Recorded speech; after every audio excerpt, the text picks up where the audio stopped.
తెలుసు. ఆనాడు పాదయాత్ర చేస్తూ సుమారుగా 3648 కిలోమీటర్ల పాదయాత్ర చేస్తూ ఆ పాదయాత్రలో ఎంతో మంది కష్టాలు చూస్తూ ఎంతో మంది కష్టాలు వింటూ ఒకే ఒక మాట అన్నారు, మనందరూ ప్రభుత్వం రాగానే ప్రతి ఒక్కరికి కూడా న్యాయం చేస్తాం, ప్రతి ఒక్కరు కూడా సంక్షేమ పథకాలు అందిస్తామని చెప్పి ఆ రోజు మాట ఇవ్వడం జరిగింది.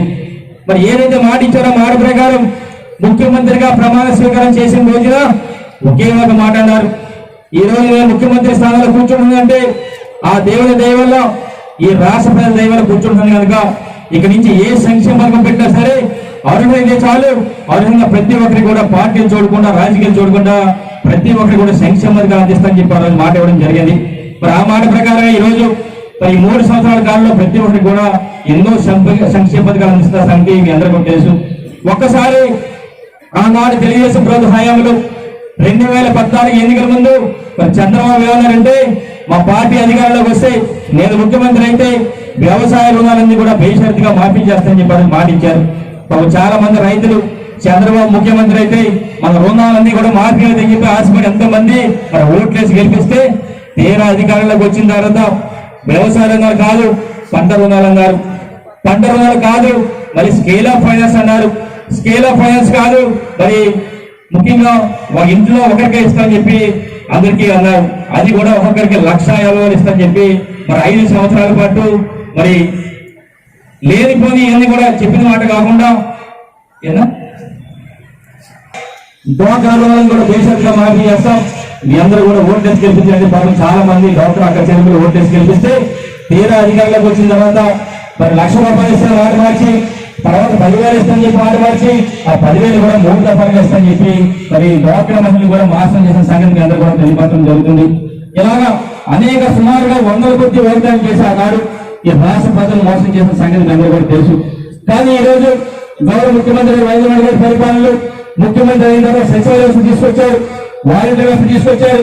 ముఖ్యంగా ఈరోజు చూస్తే నర్సీపట్నంలో ఎన్నో సంక్షేమ పథకాలు కేవలం ఒకసారి మా నర్సీపట్నంలో సంబంధించి ఎన్ని సంక్షేమ పథకాలు ఏ ద్వారా ఎంత ఉందో ఒకసారి మీ అందరూ కూడా తెలియపరచడం చూస్తుంటే ఒక్కసారి ముఖ్యంగా నర్సీపట్నంలో వైఎస్ఆర్ రైతు భరోసా PM కిసాన్ పథకం ద్వారా సుమారుగా 13,000 చొప్పున ఇప్పుడు 3 దఫాలుగా సుమారుగా 37,427 మంది రైతులు గాను సుమారుగా 120 కోట్ల రూపాయలు ఇచ్చిన కనుక గౌరవ ముఖ్యమంత్రి శ్రీ వైఎస్ అని చెప్పి సందర్భంగా తెలియపరుస్తున్నారు. అలాగే చూస్తే వైఎస్ఆర్ చేయూత ఎవరైతే 40 సంవత్సరాల ముందు ప్రతి ఒక్కరు కూడా 60 సంవత్సరాలు ఉంటున్న ప్రతి మహిళలు కూడా SC, ST, BC మైనారిటీ మహిళలందరూ కూడా 18,700 ఇస్తూ మరి 2 దఫాలుగా ఇప్పటికే సుమారుగా మన నర్సీపట్నం సుమారుగా 16,000 మంది పైగా 62 కోట్ల రూపాయలు ఇచ్చిన సంగతి మీ అందరూ తెలియపరచడం జరుగుతుంది. అలాగే చూస్తే జగన్ అమలు పథకం ఈ రోజు మన నిర్ణయం వేయడం కూడా జరిగింది. మరి జగన్ అమలు పథకం ద్వారా సుమారుగా మన నర్సీపట్నం నిధుల్లో మరి సుమారుగా 30,000 మందికి ఈ 3 సంవత్సరాల్లో మరి 120 కోట్ల రూపాయలు ఇచ్చిన సంగతి మీ అందరూ కూడా తెలియపరచడం జరుగుతుంది. అలాగే వైఎస్ఆర్ సున్నవాడి కానీ వైఎస్ఆర్ ఆశలు కానీ వైఎస్ఆర్ కాంగ్రెస్ కానీ వైఎస్ఆర్ వాహనమిత్రులు కానీ మరి పింఛన్లు కానీ ఇలా చూస్తే ఎన్నో కార్యక్రమాలు ఉన్నారు.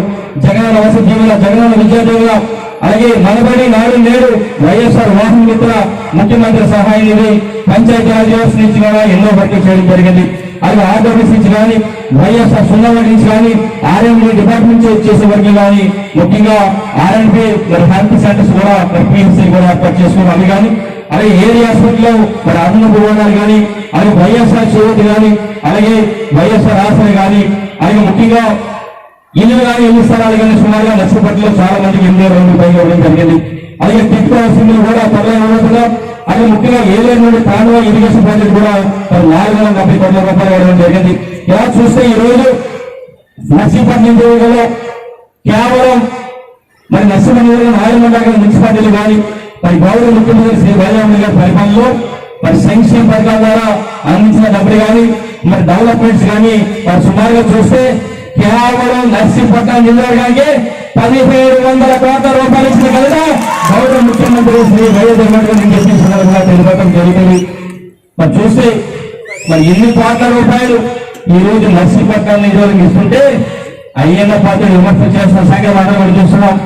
మరి ఈ 3 సంవత్సరాల కాలంలో అయ్యన్న పాత్రుడు మన పార్టీ నాయకుల పట్ల కానీ మరి ఎన్నో విమర్శలు అంటే మామూలు విమర్శలు కాదు, బూతులు మాట్లాడిన సంగతి కూడా మనం చూస్తాం. అధికారం పోయేసరికి మతి భ్రమించి మందుకులై మధ్య లేని మాటలు మాట్లాడుతున్నారు అయ్యన్న పాత్ర అని చెప్పి సందర్భంగా మీ అందరూ కూడా తెలియపడడం జరుగుతుంది. ఆనాడు తెలుగుదేశం పార్టీ హయాంలో అన్ని వర్గాల వారిని మోసం చేశారు, అన్ని రంగాల వారిని కూడా మోసం చేశాడు.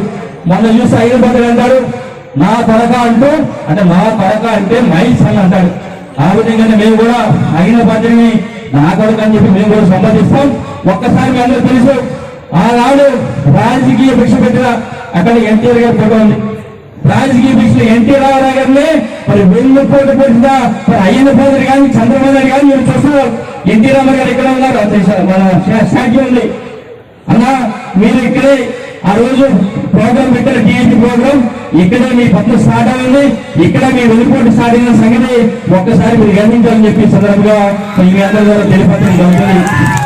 ఇక చూస్తే తెలుగుదేశం పార్టీ హయాంలో ఈ రాష్ట్రాన్ని దోచుకున్న దోపిడీ దొంగ ఎవరు ఉన్నారంటే అది చంద్రబాబు నాయుడు అయ్యన్న పాత్ర అని చెప్పి సందర్భంగా తెలియపరచడం జరుగుతుంది. అలాగే తెలుగుదేశం పార్టీ హయాంలో ఈ రాష్ట్ర ప్రజలు మోసగించిన మోసగాలు ఎవరు ఉన్నారంటే అది చంద్రబాబు నాయుడు అయ్యన్న పాత్ర అని చెప్పి సందర్భంగా తెలియపరచడం జరుగుతుంది. తెలుగుదేశం పార్టీ హయాంలో చెత్త పరిపాలన చెత్త నాయకుడు ఎవరు ఉన్నారంటే అది అయ్యన్న పాత్ర చంద్రబాబు అని చెప్పి సందర్భంగా తెలియపరచడం జరుగుతుంది. ఆనాడు తెలుగుదేశం పార్టీ హయాంలో చంద్రబాబు గాని అయ్యన్న పాత్ర గాని ఒక సాడిస్ గా పనికి మారిన కొడుకుల్లో పనిచేశారని చెప్పి ఈ సందర్భంగా మీ అందరూ కూడా తెలియపరచడం జరుగుతుంది. ఇది చూస్తే ఆనాడు అయ్యన్న పాత్ర గాని చంద్రబాబు గాని పెద్ద ప్రజలకు నా కొడుకులని చెప్పి ఈ సందర్భంగా అందరూ కూడా తెలుసు. ఆ రోజు టీడీపీ హయాంలో దిక్కు మారిన పరిపాలన దిక్కు మారిన కొడుకు అంటే అది చంద్రబాబు నాయుడు అయ్యన్న పాత్ర అని చెప్పి సందర్భంగా మీ అందరూ కూడా తెలియపరచడం జరుగుతుంది. ఈరోజు చూస్తే నర్సీపట్నంలో విచ్చలవిడిగా గంజాయి రవాణా జరుగుతుందంటే దాని కారణం ఎవరు? అయ్యన్న పాత్రుడే. ఆనాడు తెలుగుదేశం పార్టీ హయాంలో మంత్రిగా ఉంటే ఈ ప్రాంతానికి గంజాయిని ప్రోత్సహించింది అయ్యన్న పాత్ర అని చెప్పి సందర్భంగా మీ అందరూ తెలియపరుస్తూ అయ్యన్న పాత్రుడే పెద్ద గంజాయి దొంగ అని చెప్పి సందర్భంగా మీ అందరూ కూడా తెలియపరచడం జరుగుతుంది. ఇక్కడ చూస్తే ఇంకోటి అంటారు, అయ్యన్న పాత్ర అంటారు కేసులు కావాలని మీద ప్రభుత్వం పెట్టిందంటారు. ఒక్కసారి కేసుల గురించి మీరు ఆలోచించే పద్ధతి మీద అవేంటంటే మొదలుగా ఏంటంటే ఆ రోజు అయ్యన్న పాత్ర కానీ ఆ స్వాతంత్ర సందేశ పత్రిక గారి మధ్య వివాదం జరిగితే ఆ వివాదానికి పోలీసులకు భద్రతగా వెళ్తే పోలీసులే ఏమన్నాడు అయ్యన్న పాత్రుడు బట్టలు తెచ్చి పెడతాడు. పోలీసులు బట్టలు తెచ్చుకోవడానికి కేసు పెట్టండి, అది కేసు పెట్టారు. ఆ కేసు మీద 4 రోజుల వారెంట్ తెచ్చుకొని యాంటిసిపేట్ బిల్ తెచ్చుకొని మరి అదే ఆఫీస్ సెంటర్ లో మళ్ళా పోలీసులు చేస్తే మరో కేసు పెట్టారు. ఇదే కాకుండా ఒక మహిళా ప్రభుత్వ అధికారిని విమర్శలు చేస్తే దూషిస్తే అదో కేసు పెట్టారు. ఒక కులాన్ని విమర్శించేందుకు కేసు పెట్టారు. ఇలాగా అయ్యన్న పాత్ర మీద పెట్టిన కేసు అని కూడా ఆయన నోటి దొరకవలసింది కానీ ఇది ప్రభుత్వం పెట్టిన కేసులు కాదని చెప్పి అందరూ కూడా విమర్శించడం జరుగుతుంది. ఇంతకంటే మొన్న చోడవరంలో చంద్రబాబు వస్తే ఆ సభను చూసి ఆ జనాన్ని చూసి మరి వెనక టీడీపీ వాళ్ళందరూ కూడా ఏదో అధికారంలో వచ్చిన బ్రహ్మలు ఉన్నారు. ఒక్కసారి మీ ద్వారా తెలుగుదేశం పార్టీ చెప్తున్నారు, చంద్రబాబు నాయుడు వచ్చిన జనాన్ని చూడండి.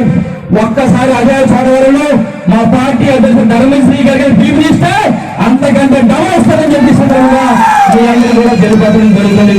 ఇక్కడ చూస్తే అయ్యన్న పాత్రుడు ప్రతిసారి కూడా పోలీసులు విమర్శిస్తూ పోలీసులు తిడుతూ పోలీసులు బట్టలు నడిచిపోతారని చెప్పి చాలా సార్లు అన్నాడు. అయ్యన్న పాత్ర ఒకటే తెలుసుకోవాలి, పోలీసులు కానీ తలుచుకుంటే అయ్యన్న పాత్రను బట్టలు కూడేసి ప్రతి నిమిషం ఒక్క నిమిషం కాదు వాళ్ళు కానీ తెలుసుకుంటే నిమిషంలో బట్టలు తీసుకొడతారని చెప్పి సందర్భంగా తెలియపరచడం జరిగింది. ఇంకోటి అయ్యన్న పాత్ర అంటాడు నేను దేవుడిని, నేను సూర్యుడిని, నేను దేవుడిని, నేను పోరాటం అని చెప్పుకునే బిల్డింగ్ ఇచ్చుకున్న అయ్యన్న పాత్రుడు మరి పోలీసులు తిడుతూ బట్టలు కూడా తీసుకొడతాను అయ్యన్న పాత్రుడు. మరి ఈ మధ్య నల్లజాల నుంచి పోలీసులు నోటీసు 41A నోటీసు ఇవ్వడానికి వస్తే ఇంట్లో పిల్లిలా కాకుండా అయ్యన్న పాత్ర అని చెప్పి సందర్భంగా తెలిపడం జరుగుతుంది. అదే కాకుండా మొన్న అక్రమ నిర్మాణం చెప్పి పోలీసులు అందరూ కూడా మరి అక్కడికి పోలీసులు వస్తే ఆ రోజు నుంచి ఈ రోజు వరకు కూడా పిల్లిలా కాకుండా అయ్యన్న పాత్ర అని చెప్పి సందర్భంగా మీ అందరూ కూడా వెలువచ్చున్నారు. మరి వీరుడు సూర్యుడు దీవుడు అని చెప్పిన అయ్యన్న పాత్రుడు ఎక్కడా ఉంటుందో ఈ సందర్భంగా మీ అందరూ కూడా ఎక్కడ ఈ పిల్ల అయ్యన్న పాత్ర అని చెప్పారు కోస్తా డైగ్రామ్ గారు ఏది కోస్తా పిల్లి ఎక్కడ మొన్న నారా లోకేష్ గురించి పిల్లి గురించి నారా లోకేష్ మాట్లాడతాడు. ఒక్కసారి నారా లోకేష్ తెలుసుకోవాలి. తెలుగుదేశం పార్టీలో నర్సీపట్నం ఒక్కసారి నారా లోకేష్ ఒకటే చెప్తున్నావు, నువ్వు ఈ రాష్ట్రంలో ఎవరైనా అడుగు పులి ఎక్కడ ఉందని అడిగితే పులి ఈ సందర్భంగా మేము కూడా తీసుకోవడం జరుగుతుంది. తెలుగుదేశం పార్టీ పెద్ద పొడి చేస్తుంది. మీరు వీళ్ళు సూర్యులు అది సొమ్ము కబుర్లు చెప్పి అయ్యని పొద్దుగా ఒకరే అడుగుతున్నాను. రేపు 2024లో మీ పార్టీ ఒంటరిగా పోటీ చేసే దమ్ముందా చెప్పి అయ్యన్న పొద్దున్నారు. ఇక చూస్తే మొన్న 2019 ఎన్నికల్లో ఈ తెలుగుదేశం పార్టీ ఈ రాష్ట్ర ప్రజలు బాగారు. రేపు 2020లో కూడా ఈ రాష్ట్ర ప్రజలు ఈ తెలుగుదేశం పార్టీని బాగా సంగతి మీ అందరూ కూడా తెలియపడం జరుగుతుంది. చివరిగా చూస్తే ఒక్కసారి అయ్యన్న పాత్ర గురించి చెప్పాలి. ఒక్కసారి అయ్యన్న పాత్ర గురించి చెప్పాలంటే అయ్యన్న పాత్ర ఒక రౌడీ మాట్లాడుతూ, అయ్యన్న పాత్ర ఒక దొంగ మాట్లాడుతూ, అయ్యన్న పాత్ర ఒక పేట మాట్లాడుతూ, అయ్యన్న పాత్ర ఒక వెన్నపాటు మాట్లాడుతూ, అయ్యన్న పాత్ర ఒక పిచ్చి మాట్లాడుతూ, అయ్యన్న పాత్ర ఒక మోడీ మాట్లాడుతూ, అయ్యన్న పాత్ర ఒక చెత్త మాట్లాడుతూ, అయ్యన్న పాత్ర ఒక గాలి మాట్లాడుతూ, అయ్యన్న పాత్ర ఒక దారి మాట్లాడు ఒక పెద్ద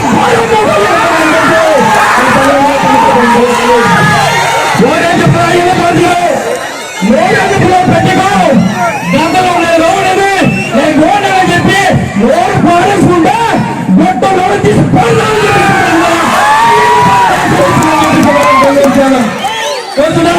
ఇలాంటి అయ్యన్న పత్రం 1000 మంది వచ్చినా, నారాయణకి 1000 మంది వచ్చినా, చంద్రబాబు 1000 మంది వచ్చిన కూడా మా నాయకుడు జగన్మోహన్ గారిని వేటికి కూడా